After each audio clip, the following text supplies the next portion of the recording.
Watch करतारौ Vande Vani Vinayak.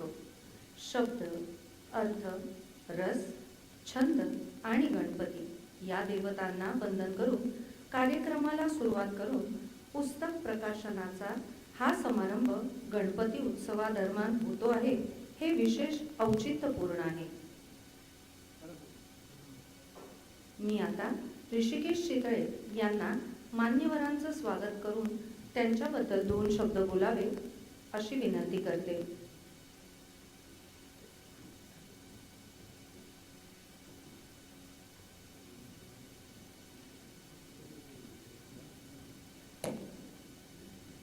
On behalf of all India reporters, I take this opportunity to welcome Hon'ble Justice Prasanna Varale, Judge Supreme Court of India, and the Honorable Sitting Judges of the Bombay High Court, as well as the former judges of the Bombay High Court, the President of the High Court Bar Association, all distinguished guests and legal luminaries, and members of the legal fraternity. So also the author, Hrishikesh Chavan, advocate. It is with immense pleasure and gratitude that I welcome all of you to this morning to the official launch of the book, Stages in Criminal Trial, authored by Hrishikesh Chavan, advocate. I take this opportunity on behalf of the publisher, All India Reporter, to express gratitude to the honorable judges whose presence lends to this occasion added dignity and distinction. Lordships, your presence reaffirms the enduring value of knowledge and the spirit of inquiry that advances our profession. While at this, I must recollect the recent judgment of the Honorable Supreme Court, the bench of which was presided over by Hon'ble Justice Varale in the case of Amlesh Kumar versus State of Bihar, which marked a landmark position in law with respect to the narco-analysis tests that are to be conducted. Lordship, we were immensely enriched in our knowledge with respect to narco-analysis during pending criminal trials. We gather here not only to celebrate the unveiling of a significant addition to legal scholarship, but also to honor the diligence, intellect, and collaboration that have breathed life into the pages of the book. Stages of Criminal Trial is more than a chronicle of legal procedures. It represents a threadbare analysis of the multifaceted stages of a criminal trial, which I can say has vexed us all, legal professionals without exceptions. The book, as I could with my limited ability perceive, is a beacon for us young practitioners, students, and anyone who seeks clarity in the intricate journey of criminal justice. The author, as I personally know him, has distilled years of expertise into a work that promises to enrich our understanding and practice of criminal law, step by step, from the first motion till the final verdict. As we embark on this morning's proceedings, once again I extend a warm welcome to each one of you present here and invite you to join us in marking this momentous occasion. Welcome all. Thank you. धन्यवाद ऋषिकेश चितळे. प्रमुख अतिथींचं स्वागत आपण पुष्पगुच्छ देऊन करणार आहोत. प्रमुख अतिथी सर्वोच्च न्यायालयाचे सन्माननीय न्यायमूर्ती श्री प्रसन्न वराळे सर यांचं स्वागत श्री सुमंत चितळे सर करतील.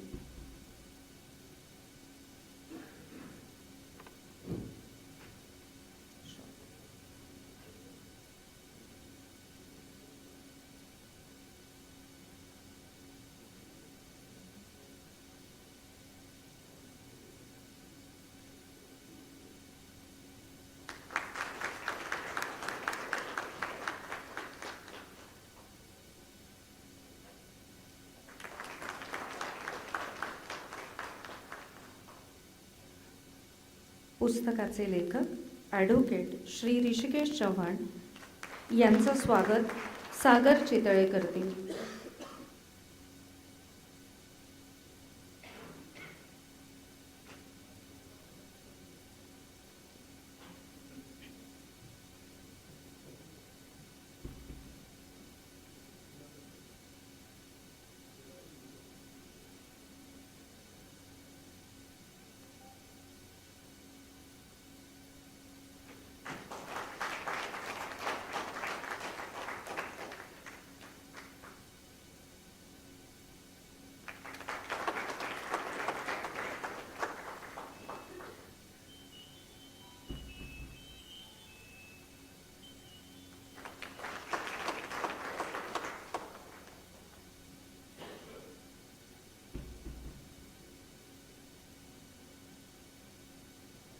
धन्यवाद सागर. असं म्हणतात, पुस्तकाच्या पानापानात ज्ञानाचे वाहती अमृत झरे. पुस्तकाच्या पानापानात ज्ञानाचे वाहती अमृत झरे. जे वाचती पुस्तके त्यांना ज्ञानामृत मिळेल खरे. वकील, कायद्याचे संशोधक, न्यायमूर्ती वृंद यांची तर पुस्तकं जीवनरेखा म्हणजेच लाईफलाईन म्हणावी लागेल. कायद्याशी संबंधित प्रत्येकाच्या ग्रंथसंग्रहात मोलाची भर घालेल असे स्टेजेस इन क्रिमिनल ट्रायल या आमच्या नवीन प्रकाशनाचे लेखक ॲडव्होकेट ऋषिकेश चव्हाण हे तरुण तरी अनुभवी अभ्यासू असे वकील आहेत. कायद्याची उत्तम जाण असणाऱ्या या लेखकाची हे पुस्तक लिहिण्यामागची भूमिका काय आहे, या लिखाणाचा त्यांचा प्रवास कसा होता, हाच विषय त्यांनी का निवडला, या सर्वांबद्दल आपल्याला जाणून घ्यायला पाहिजे. ॲडव्होकेट ऋषिकेश चव्हाण यांनी त्यांचं मनोगत व्यक्त करावं अशी मी त्यांना विनंती करते.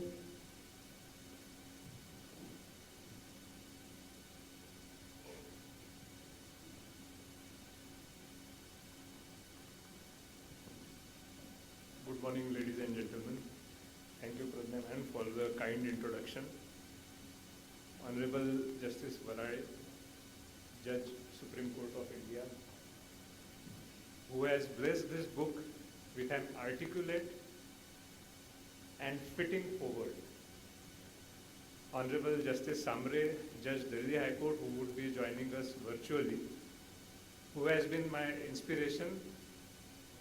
Every time I walked out of his courtroom, I was a better lawyer. Honorable judges of the Bombay High Court,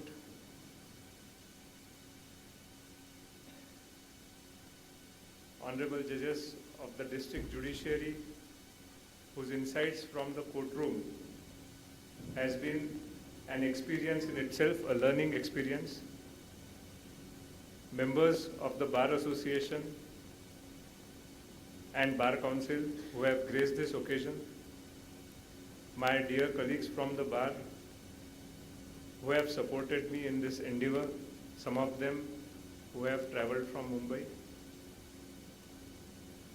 my friends, family members, importantly, Shri Suman Chitale and his team, who has shown faith in my writing skills. Before I proceed with my address, I must consider it my duty to hail all my gurus, especially Dr. J.L. Aparaje, and later on my senior Advocate Subodh Desai.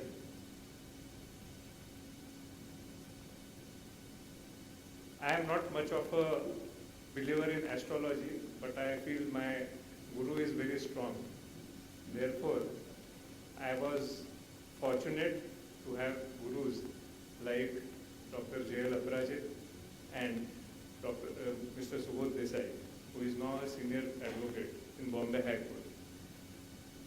When I was assisting him, mostly in High Court matters, I expressed desire that, sir, I want to understand trial litigation also. Not only did he encourage me to take the trial matters independently, but also he told his friends who were practicing in trial court to let me read their briefs and follow their matters. It was Mr. Subodh Desai, because of whom I could develop analytical skill which is required in litigation. And it is this analytical aspect in the criminal litigation, criminal trial, which I have tried to pen down in the book by blending it with the academics.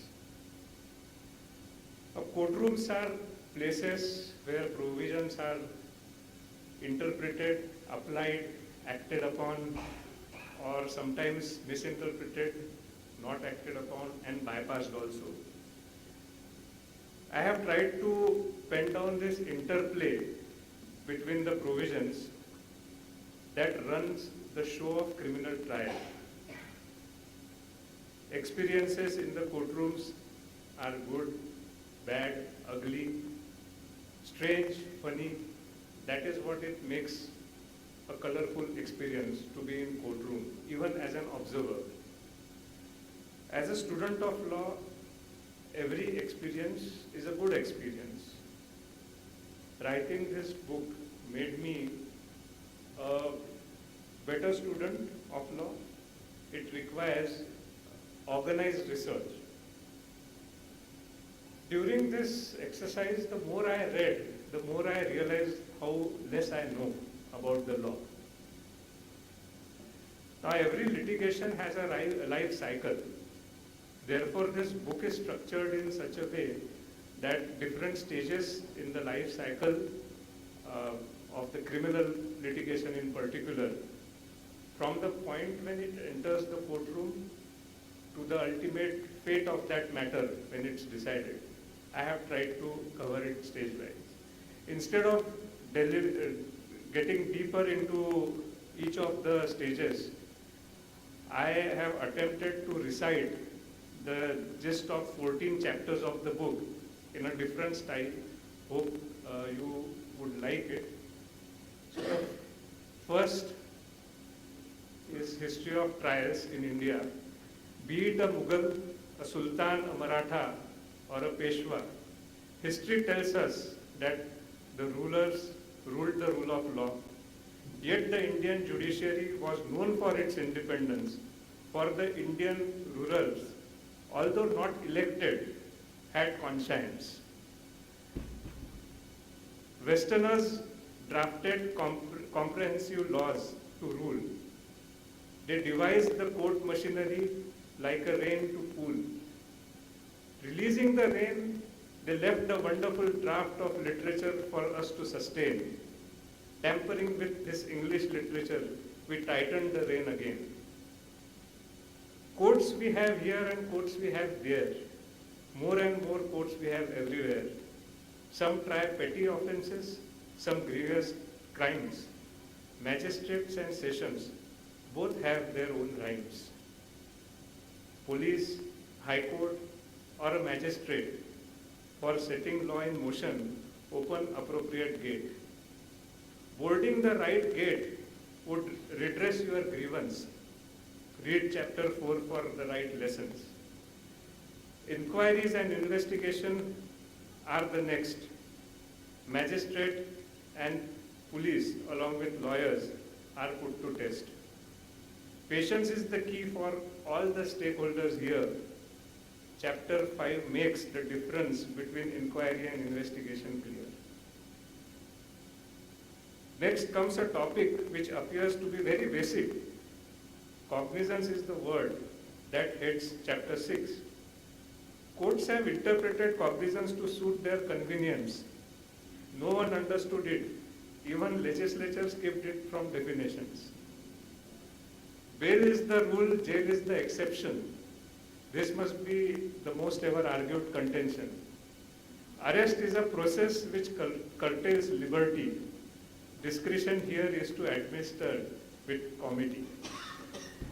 Charge must be framed upon reading entire material, as it is important stage when man starts facing the trial.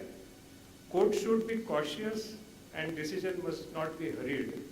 In zest of disposals here, justice should not be buried. Plea is an opportunity for the accused to decide. He must inform the court if he claims to be tried. Plea bargaining in past was discouraged by courts in India. It is time that system must remove any plea bargaining related phobia. Many procedures ancillary to the trials used sometimes as strategies or sometimes as cures. 10th is a chapter depicting lot of possibilities. It is a good exposure to academicians of realities. Witnesses are humans with feelings, so they may turn hostile. Examination of witness is an art. Your brain must be agile. Lawyers must know what storyline to follow. Some ideas from the appendix of the book you may borrow. In chapter 12, we go to some fundamentals and basics. Prosecution must discharge the burden to convert accused into a convict. Accused have rights from remaining silent to double jeopardy. Such rights are important to maintain the trial's sanctity. 13 brings us close to the climax. Give judgment with fairness and relax. Sentencing is equally important and its hearing is separate. Deter, retribute or reform to decide the assailant's fate. Anything and everything under the sun can be challenged. Looks like law is for lawyers and nothing has changed. Writs are the immortal remedies used by legal fraternity. 482 is now known as 528. Only the name has changed, not the paternity. Actually, I expected the book to be around 300 pages, but then there are some add-on features in the book to cater to the requirement of different readers that the AI team has consciously worked on. Their idea to put the bare text of relevant sections after each chapter is really very nice and helpful for the readers. This makes even the frequently asked questions are at the end of the book. This makes the book of AI very comprehensive. Even other books have the same pattern and appears to be their forte to make it reader friendly. And for this I would like to thank Mr. Aditya Vaidya, who sees through all the important functions of editing, and also Dr. Rohini Mahurkar for their support. If you come across certain references like Mr. M, Mr. Q, Miss Moneypenny, Mr. Bond in the illustrations, consider yourself in a James Bond movie. I have tried to make the reading little light so that studying is very enjoyable rather than burdensome. The idea is to make the process easy. And I have tried to use minimum jargons in the book so that it may be easy to grasp, even for a person who is not from legal background. And for this, there were certain paragraphs I used to make my wife also to read, she being from a non-legal background. She's a software programmer. And so I thank her also for helping me and supporting in the writing of this book. I have resisted myself from being critical, although I have expressed my opinions on certain provisions very fairly, where I found necessary. For instance, I have been critical about the proviso added to the provision of issuance of process, that accused should be sent notice. But I suppose the style of critical writing with object to reform is best read in Justice Chavan's book that throw light on many critical aspects seriously or serious aspects critically. And his endeavor to create a judiciary, including the lawyer fraternity, which serves society better, is very motivating and buoyant. And I take this opportunity to thank him for his writings and teachings that has broadened my horizon also, and in the process it has unveiled the real world of litigation, which unconsciously or sometimes consciously also remains invisible for many of us in the fraternity. Well, speaking of the real world, I would like to narrate an anecdote. A boy had parents who were compelled to travel like nomads because of his father's service. So every 3 years he used to travel and change schools every 3 years. His parents had recently moved to a bigger city and they wanted him to educate in a convent school. So when interview was conducted by the principal humiliated the boy for his poor English. He said his English is so poor, find some non-English medium school for him. But because of some good offices, especially of his mother, because his mother was also from the same chain of convent schools, the admission got through. Later on the parents and teachers meeting, the boy was summoned along with his parents.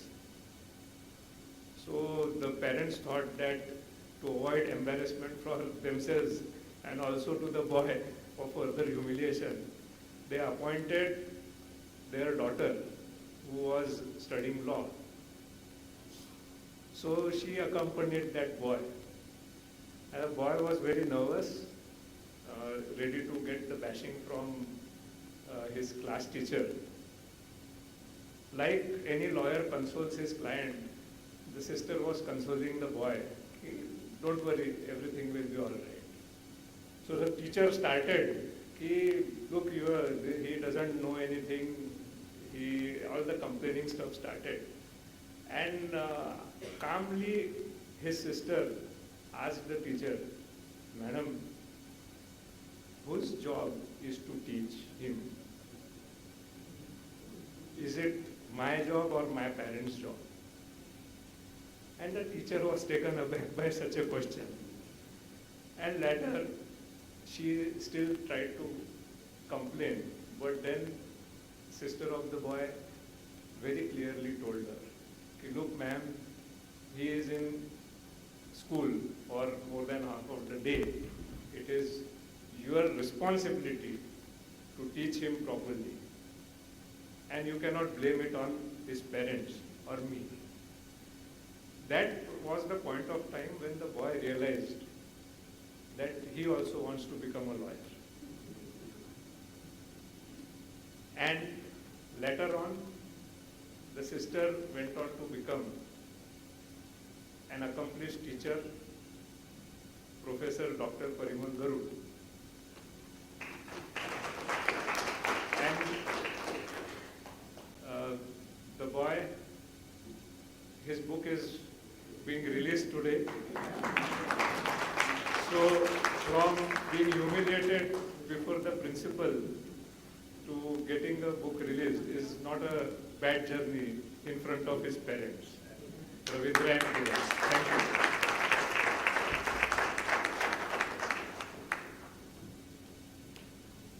धन्यवाद Rishikesh sir. नागपूरकरांना ज्यांचा विशेष अभिमान वाटतो असे सन्माननीय न्यायमूर्ती Shri Nitin Sambare sir आपणा सर्वांना सुपरिचित आहेत. तरीही कार्यक्रमाचा संकेत म्हणून त्यांचा थोडक्यात परिचय करून देते.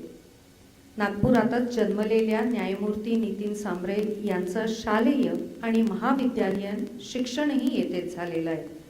1992 साली नागपूर विद्यापीठाच्या विधी महाविद्यालयाच्या विद्यार्थी संघाचे अध्यक्ष आणि नंतर हायकोर्ट बार असोसिएशनचे सचिव म्हणून त्यांनी नेतृत्व गुणांचीही चुणूक दाखवली. वकिली व्यवसायात असताना सरकारी वकील म्हणून अनेक महत्त्वपूर्ण प्रकरणांमध्ये त्यांनी सरकारची बाजू प्रभावीपणे मांडली. 2014 साली मुंबई उच्च न्यायालयाच्या न्यायमूर्तीपदी नियुक्ती झाल्यानंतर न्यायदानाच्या क्षेत्रातही न्यायमूर्ती सांबरे यांनी आपली लक्षणीय छाप उमटवलेली आहे. सध्या न्यायमूर्ती सांबरे हे दिल्ली उच्च न्यायालयाचे न्यायमूर्ती म्हणून कार्यरत आहेत. न्यायमूर्ती सांबरे सरांनी आपल्यासोबत संगणकामार्फत जोडले जाणार आहेत आणि ते आपल्याला त्यांचं मनोगत व्यक्त करणार आहेत.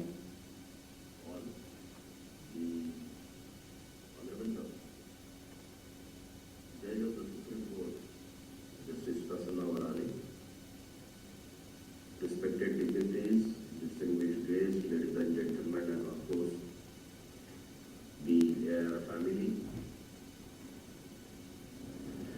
It is a matter of heartfelt moment and a personal delight for me to present here today as a guest of honor on the unveiling of the book Stages in Criminal Trial, authored by Advocate Hrishikesh Chavan of the Bombay High Court.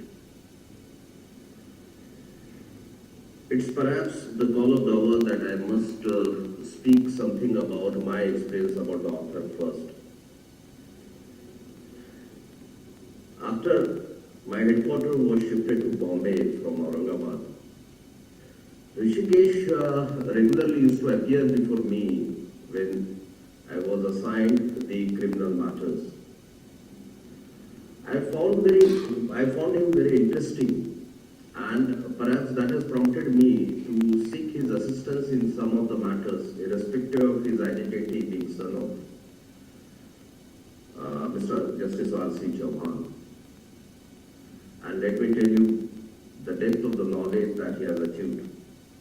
The calm, composed and organized manner, the way he used to conduct the matters, perhaps has impressed me to recognize his wisdom, his intellect in the field of advocacy. As far as the today's program is concerned, the author has skillfully navigated the complexities of the stages in criminal trial with precision and clarity. It reflects not only his grasp of criminal matters, or rather the subject, but also his commitment to making the subject accessible for students, young lawyers, and even the seasoned practitioners, who often requires ready reference in the midst of practice. His efforts deserves the highest commendation. More than just a guide, this book is a comprehensive resource that covers every aspect of criminal trial. The final stage in a criminal trial is that of the pronouncement of judgment and the subsequent sentencing, if so required, which presents with the registration of FIR, the investigation to be carried out, and after submission of the charge sheet, which in other courts is recognized as charlan against accused, the recording of the evidence. More than just a guide, I would suggest that it's a comprehensive resource that covers every aspect of the criminal trial. It not only charts the history of trials in India and their distinct stages, but also addresses the challenges faced, answers to the frequently asked questions, and includes essential case laws. What immediately drew me in was the book at a glance chapter. The author has brilliantly captured the essence of the entire book, providing a clear and compelling roadmap for the journey ahead. The author, in my opinion, has really rendered a hard work which requires an word of appreciation from each of us. Upon reviewing the context of the books, I would suggest that the efforts that the author has put in penning down the present book, perhaps will also, in all respect, extend the assisting hand, a guiding hand, and perhaps also clarify the doubts in regard to the mode and manner of conduct of the criminal trial. It is not an exaggeration to say that generations of lawyers and the judges get their basic inputs from the books like this, and a word of appreciation at this stage also is required for the contribution of the All India Reporter. I must say that the AIR's contribution is perhaps a tradition of enriching the legal community, and it ensures that valuable scholarship reaches a wider audience and remains preserved for posterity. For the young members of the bar, this book serves both as a guide and an inspiration, reminding them that law is not only to be argued in the court but also to be written, shared, and passed on the future generation. I would urge more young lawyers to take up the pen and contribute to the literature of law, for what we write today becomes the foundation upon which the other builds tomorrow. I must say that the guidance that Hrishikesh got in his initial days as a lawyer perhaps has made his foundation so strong, which in clear terms conceptualize the criminal jurisprudence as is reflected in the book in hand. With this, I conclude my address. I thank the AIR family for inviting me for this program. My best wishes to the author and also the young lawyers who are present here. Thank you. Thank you very much. धन्यवाद Sambare sir. आता कार्यक्रमाचे प्रमुख पाहुणे सर्वोच्च न्यायालयाचे सन्माननीय न्यायमूर्ती श्री प्रसन्न वराळे हेही आपल्याला सुपरिचित आहेच. त्यांचाही अल्प परिचय करून देते.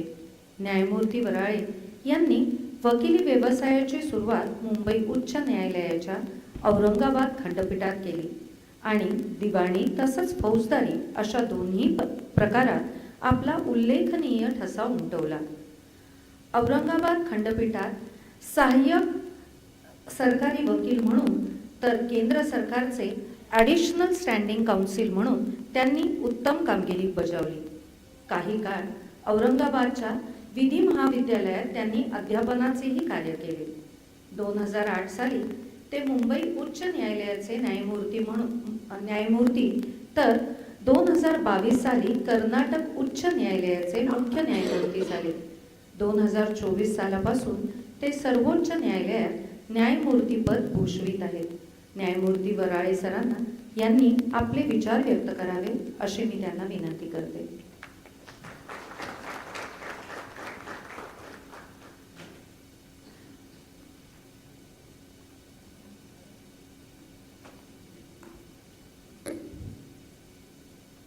Namaskar, honorable dignitaries on the dais, Sri Sumanji Chitre from AIR family, my young friend Hrishikesh, who is present here on the dais, my brother, author of the book, Hrishikesh Chavan, the honorable former judges of this court who are specially present in the audience, respected Chavan sir, respected Kaku, my better half. I normally say that better half is not a correct word, and I always used to say that she is my better full. The life is incomplete, and when a life partner comes in your life, the circle is full. So I always say that she is my better full. Geeta present here. The ladies and gentlemen, I must also mention one of my friend, very active, Smitaji, in the field of women's rights. अनेक वर्षांपासून सजगतेने आणि सातत्याने महिलांच्या प्रश्नाविषयी काम करणाऱ्या स्मिताजी सिंगलकर पण इथे उपस्थित आहेत. My dear brother Nitin Sambre, in absentia, I'm really overwhelmed, and I thank Hrishikesh and your family for giving me this opportunity to stand before you and being part of this wonderful, memorable book release function. Before I proceed to my speech, when I entered in the premises of Chittagong Center and then this hall, myself and my wife Geeta, it was a moment of an emotions full and nostalgic. मराठीत फार छान शब्द आहे खरं तर. मराठीतला शब्द अधिक चांगला आहे, जो मला नेहमी आवडतो. नॉस्टॅल्जियासाठी आपण मराठीत स्मृतिरंजन किंवा स्मरणरंजन म्हणतो. Our memory went down the memory lane. 11 वर्षांपूर्वी 3 सप्टेंबर 2014 ज्यावेळी मी नागपुरात होतो, my father had authored a book.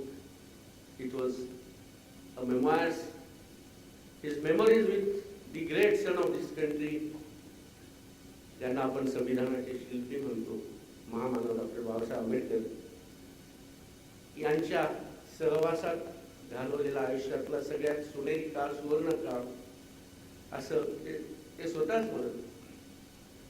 त्या काळातील त्यांच्या आठवणी त्यांनी लिहिल्या होत्या आणि त्या प्रकाशित करायच्या होत्या. So we were just searching for some venue. One or two venues were screened, and somebody told us that Chitarvir Center is ready. It's a wonderful place at the heart of the city, and the halls here are also very good. So along with one of my friend who is as good as an elder brother to me, we visited this very hall, and immediately a decision was taken that no other place but Tamarind Hall and Chitarvir Center is the place for the function of book release. The title of the book was Parisar Sparsha Dr. Babasaheb Ambedkar.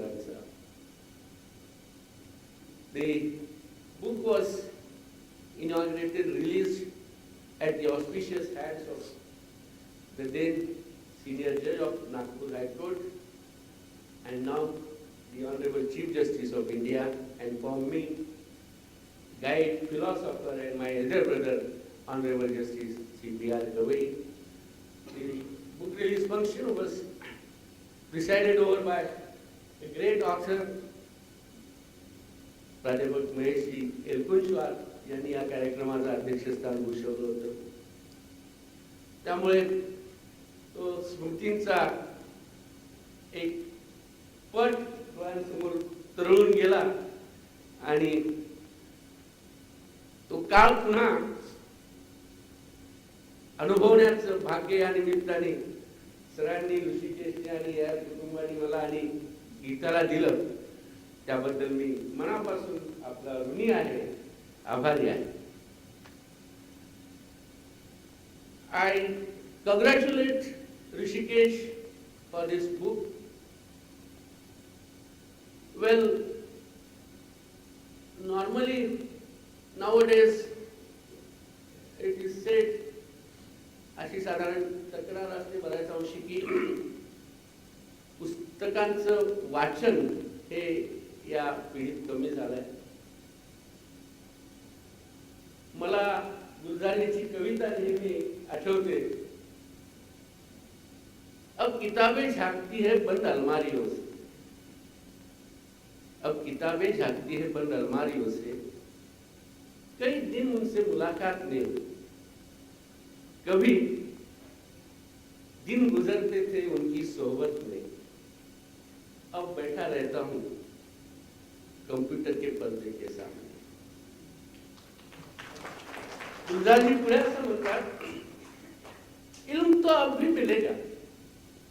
यावेळी थोड्याशा माझ्या तरुण मित्रांना कदाचित पुस्तक वाचनासाठी आकृष्ट करतील असं मला वाटतं. इल्म तो अब भी मिलेगा, लेकिन अब नहीं होगी वो मुलाकातें किताबों के देने के लेने के बहाने, वो किताबों के गिरने उठाने के बहाने अब न होंगे. So I hope that and I'm sure that maybe the medium might have been changed. The young generation may be using iPad, Kindle, but I hope that at the same time the feel of reading a book is altogether and entirely different. That is something you must feel it, experience it.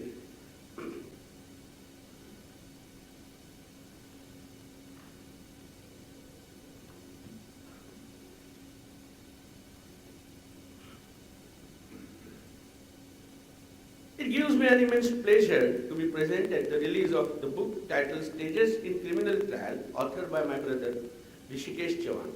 I am delighted to share that I also had an opportunity to write a foreword for this book. This book stands as a timely and comprehensive contribution to the evolving landscape of criminal law in India. This book is not just a summary of procedural law. It is a threadbare analysis of many stages of criminal trial, beginning with registration of FIR, complaint, procedures, moving through investigation and arrest, cognizance of offences, framing of charges, examination of witnesses, and ultimately leading to judgment and sentencing. This book highlights the modernization of procedures, the introduction of digital mechanisms, and a stronger, more victim-centric approach to justice. But it also rightly points out areas that still need urgent attention. The lack of digital access in rural regions, the insufficient training of judicial and police personnel, the limited public awareness about new legal provisions. It is this careful balance between opticism and realism that makes this book not only informative but also deeply relevant. This book is not just a bare reproduction of the black letter of law. What makes this book truly significant is the way the author has drawn a comparison between the established framework of the Criminal Procedure Code 1973 and newly introduced Bharatiya Nagrik Suraksha Sanhita 2023. This comparative approach provides clarity, context, and relevance, especially at a time when the legal landscape in our country is undergoing such a vital change. Hrishikesh, in his chapter, History of Trials in India,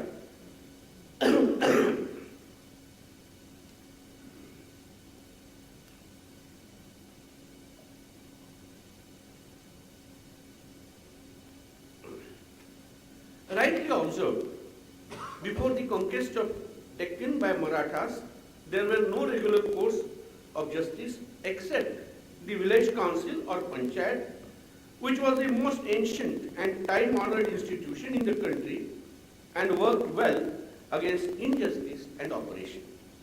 This was the only institution that survived revolutions and disturbances in the country and lived through all changes that had taken place since the downfall of Kingdom of Vijayanagar. It was based on sound principles of law and agreeable to the religion, habits, and customs of the people. An English authority has absolutely remarked that panchayat resembled the English jury system which survived in England, notwithstanding all the violent efforts of the Normans. Village council of panchayat continued in force except names of the village district officers, which were changed to Patil and Deshmukh respectively. Chhatrapati Shivaji Maharaj established this rule in Maharashtra around the middle of 17th century, and though he hardly found in time to improve the administration, he created post of Nyayadhish or Chief Justice in 1661 and bestowed it on Niraji Raoji. The Nyayadhish was a member of Ashtapradhan or council of it, and the officer was continued till the death of Raja Shahu in 1749. And allow me to add now that Chhatrapati Shivaji Maharaj was so very keen in maintaining the rule of law, and this is reflected in the Ajna Patras issued by Chhatrapati Shivaji Maharaj.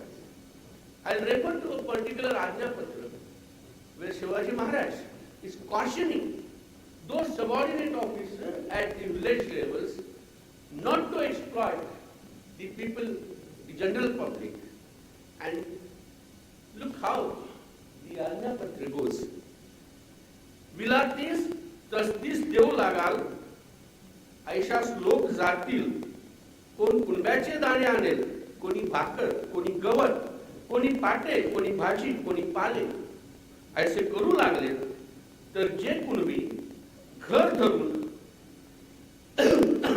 जीवमात्र घेऊन राहिले आहेत तेही जाऊ लागतील, कित्येक उपाशी मरतील आणि त्यास ऐसे होईल की मोगल मुलकात आले त्याहून अधिक तुम्ही, ऐसा तळतळाट होईल.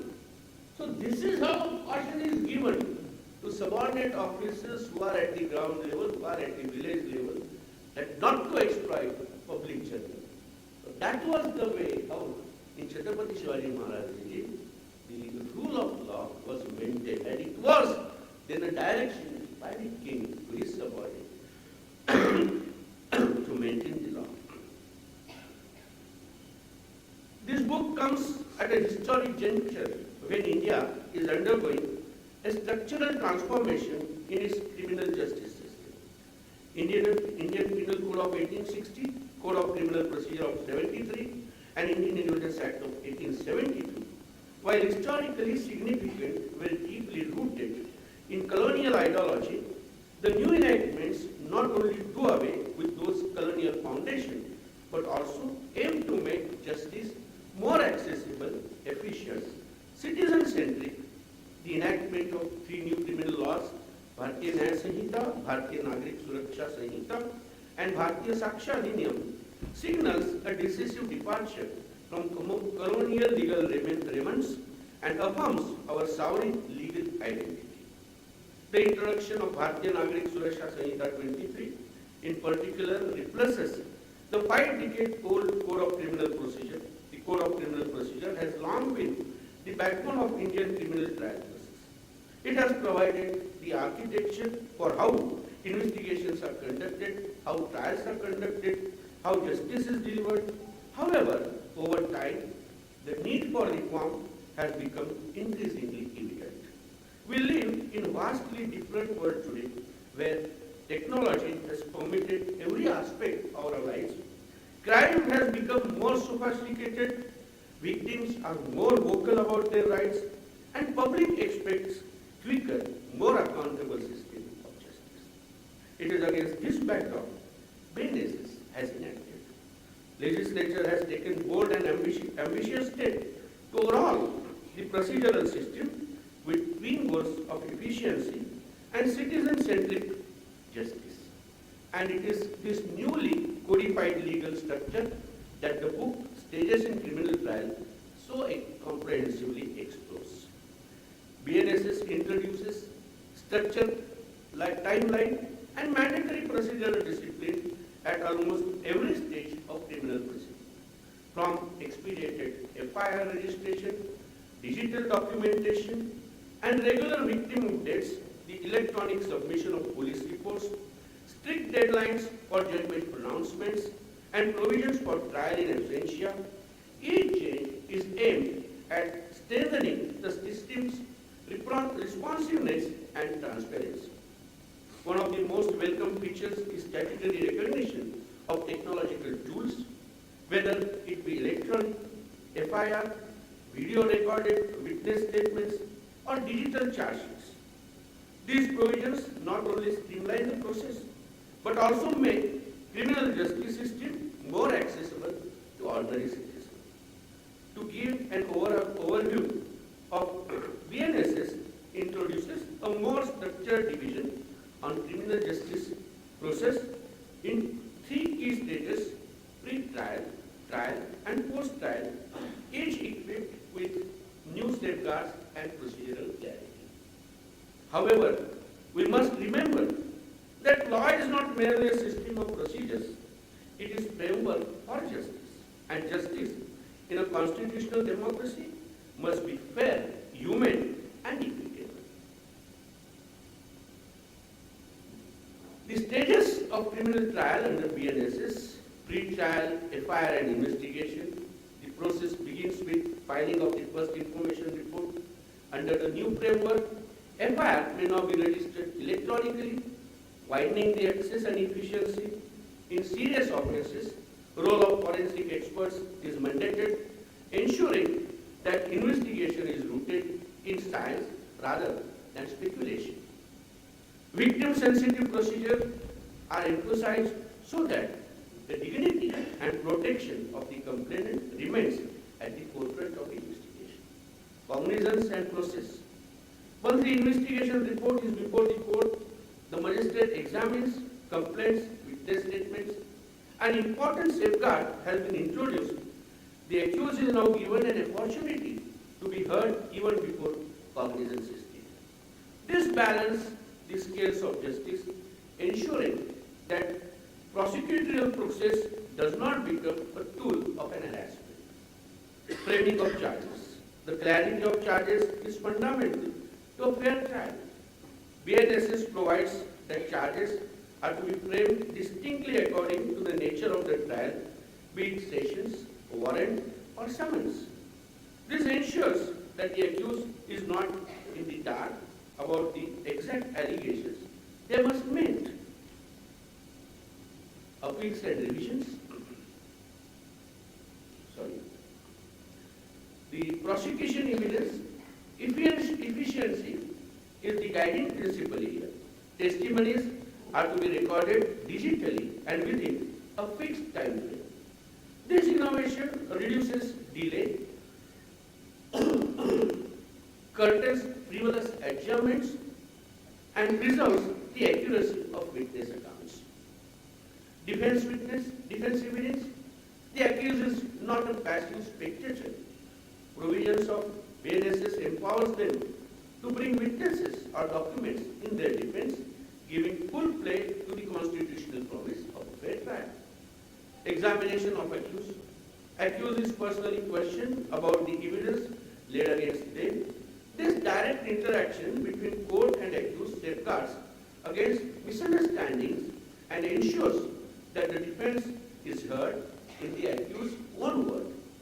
Arguments. Both sides then present their cases through oral advocacy as well as written submissions. This dual mode guarantees through the consideration and leaves no doubt that every contention has been placed before the court. Judgment. The court then moves to its solemn duty of pronouncing judgment, whether conviction or acquittal. It is emphasized with transparency, reasoning, and timelineless delivery of the verdicts. Justice does not end with the judgment of the trial court. Our legal framework provides a robust mechanism for appeal and revision. These provisions ensure that errors are corrected, the higher judicial wisdom is invoked where necessary, and that no individual is denied justice merely because of human fallibility. Thus, each stage of the trial, beginning with registration of an offence and concluding with right of appeal, reflects not merely a procedural formality, but the living spirit of justice. It is a system that protects the innocent, secures the right of the victim, and upholds the majesty of the law. Let us not overlook the fact that BNSS also grants increased powers to investigative agencies and police, particularly in relation to arrest, remand, and procedural control. While these powers are often necessary to tackle serious crime and to ensure efficient prosecution, we must also be vigilant that such powers do not tilt the balance away from the rights of the accused and principle of natural justice. However, I must underline, the expeditious justice must not come at the cost of fair justice. Timeline must not become deadline that compromises due process. In our eagerness to deliver speedy justice, we must not lose sight of Constitution's fundamental safeguards, the presumption of innocence, the right to counsel, and the right against incrimination and the right to a fair trial. The judiciary, therefore, has a solemn duty to ensure that procedural reforms do not become procedural rigidity. We must interpret and apply these new provisions in a manner that aligns with constitutional morality, the principle of justice and human dignity. While BNSS, along with Bharatiya Nyaya Sanhita and Bharatiya Sakshya Adhiniyam, is a bold legislative step, legislation alone is not enough. Without adequate infrastructure, sufficient judicial manpower, technological readiness, and capacity building amongst the investigative and prosecutorial authorities, the statute may remain aspirational. We need a multi-pronged systemic reform, enhanced court infrastructure, especially at all district level, regular training of judges, prosecutors, and police in the interpretation and implementation of new laws, investment in digital tools and forensic capabilities, and perhaps most importantly, an emphasis on ethics and accountability across all institutions involved in criminal justice delivery. I feel that somehow the aspect that while on one hand we are celebrating 75 years of the Constitution, a serious question which I asked to myself, whether are we really very serious about the constitutional principles? And sometimes it so happens and prompts me to ask this question. Let me also share with you, I'm worried at sometimes and disturbed when I find that on one hand, the people, the person who are part of the governance, occupying the position in the government, discharging their duties with the oath, having administered oath of the Constitution, are making statements in public that we are chosen, we are voted by a particular majority of the class of the society. And if that is so, we'll only look at the better prospects of a particular section of the society. Is it the way we follow the constitutional principle? When sometimes somebody says that I will decide what you should eat, I will decide who should serve you, it is the maintenance of constitutional principle.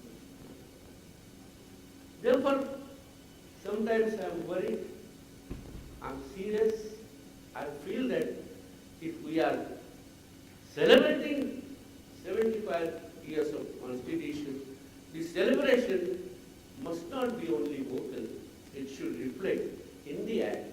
And I hope and I wish that better sense prevails, and particularly those who are in the helm of the affairs.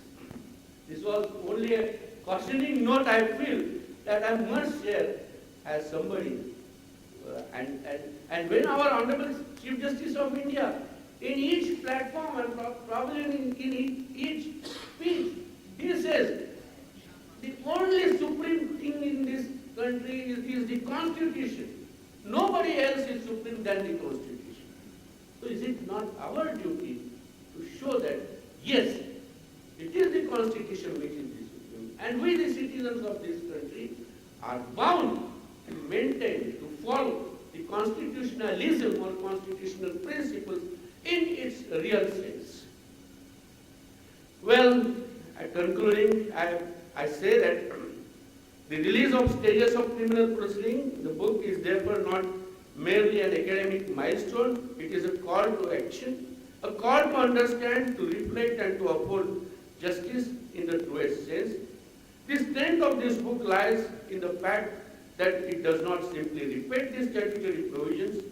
Instead, the author has dissected them analyzed them, and presented them in a manner that is both accessible and insightful. In doing so, the book succeeds in demystifying criminal procedure law, making it more comprehensible not only for legal professionals but also for students, policy makers, and anyone with an interest in the justice system. In short, this is more than just a book, it is a guide, a reference, and a thoughtful contribution to the study of criminal trials in India.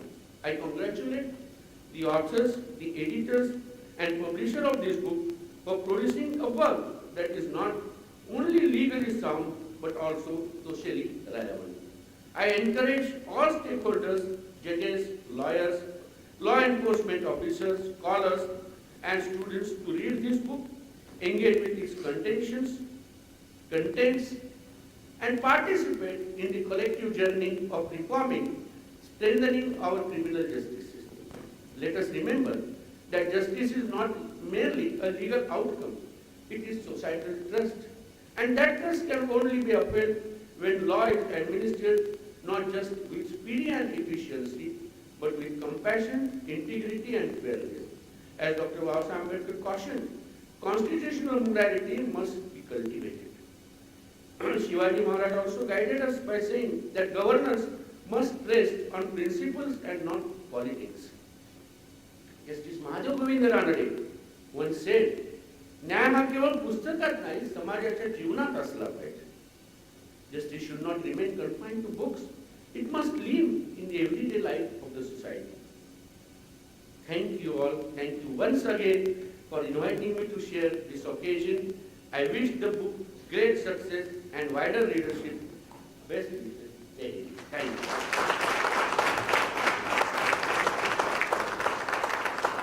धन्यवाद Varale sir. ज्या क्षणाची आपण सर्व आतुरतेने वाट बघत आहात तो पुस्तक प्रकाशनाचा क्षण आला आहे. व्यासपीठावरील सर्व मान्यवरांना मी विनंती करते, स्टेजेस इन क्रिमिनल ट्रायल या ॲडव्होकेट ऋषिकेश चव्हाण लिखित पुस्तकाचे प्रकाशन करावे.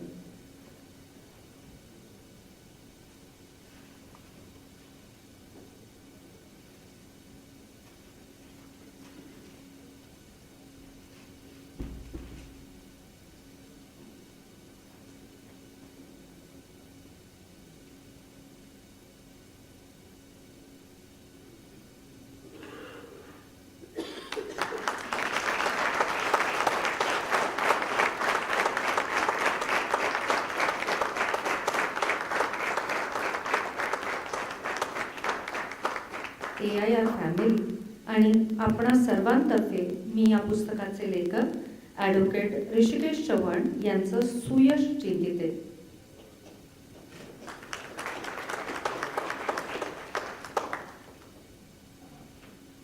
कार्यक्रमाच्या शेवटी मी AIR फॅमिलीमधील श्री मंदार चितळे यांना आभार प्रदर्शनासाठी आमंत्रित करते.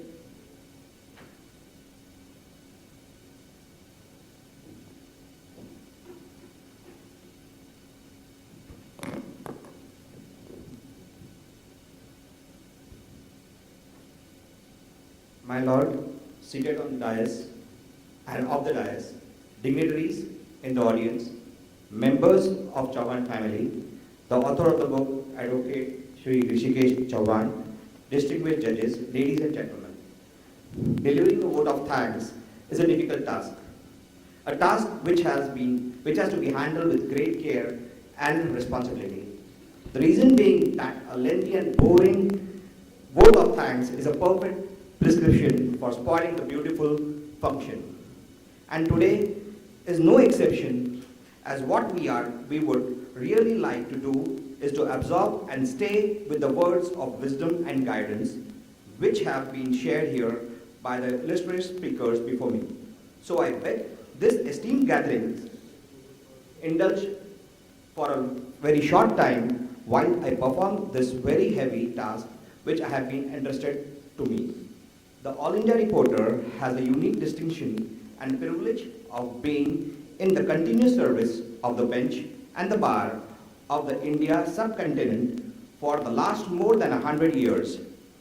And we look at this opportunity as a scared responsibility bestowed upon us by the members of the legal fraternity. And we here are very proud and thankful for this opportunity. At AIR, we always attempt to constantly innovate so as to try and meet the high standards accepted from us. During this year, we have embarked on important milestones for a long journey in the service of legal fraternity. We have launched a new series of books called Practical Approach series. As the name suggests, the book published under this series is a practical approach guide covering the principles, practice, and the procedures related to the topic on hand. Till date, we have already released on various topics such as injunction, judgment and decree, civil appeals, pleadings in journals under this series. And we are very fortunate that some of these books were released at the auspicious hands of Honorable Chief Justice of India, Justice B.R. Gavaskar, during his last visit to Nagpur. And today we had this great honor of this book of Stages in Criminal Trial being released at the auspicious hands of Honorable Sri Justice Prasanna Varale sir. In this esteemed presence of this very auspicious gathering, we hope that this book will reach the far corners of the country and serve the members of the bar. We would like to congratulate and thank the author, Advocate Hrishikesh Chavan, for the simple language and style of presentation in the book, and for exerting the effort and commitment in sharing his ideas and experience with the audience while dealing with the subject at hand. Last but not the least, we record our sincere appreciations toward the entire team for their effort in organizing this book release function today. And now I would like to end from where I began by once again thanking all the dignitaries and distinguished guests for making the time to be the part of this special moment for both the author as well as for AIR family. Thank you. Jai Hind, Jai Maharashtra.